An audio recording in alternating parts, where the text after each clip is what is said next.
Lukim, Wantoks. Well, we left Enger about 5:45 now. We're in Hagen. Hagen is morning. Hagen is a very special place for me. As an 18-year-old,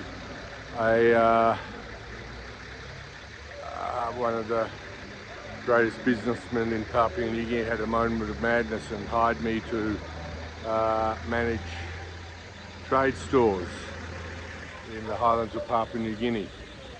Now, what he found out is I'm the worst manager of trade stores in not just Papua New Guinea, but the world. But I had a pretty good time here. You know, it's that store, the blue one, was called Lollipop. It was painted pink at the time.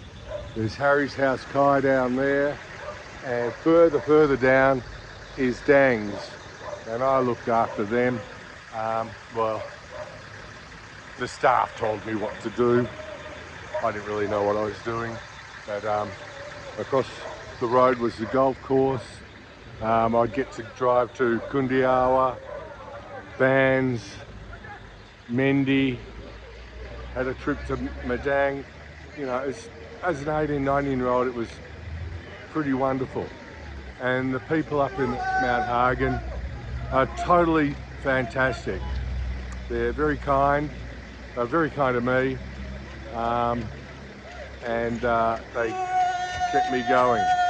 So, oh, here we go. Nice one.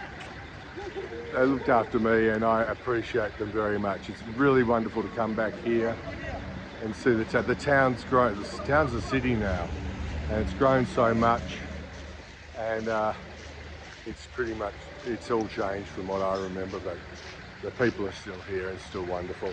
Anyway, we stayed in the Rondon Lodge, which was pretty fancy. Good morning. And then we stayed at Magic Mountain in the Western Highlands province, just outside. This big coffee growing area. It's the gateway to the petrol and gas in the Southern Highlands, and the gateway to the gold mines at Porgera in Enger. So it's a real big business hub. You're in this beautiful Wagi Valley, and with coffee and gardens. And it's Saturday morning and everyone's slowly getting about their business. Anyway, this is probably the longest one I've done. Thank you, MountHagen. Thank you, Kangi. Looking me behind.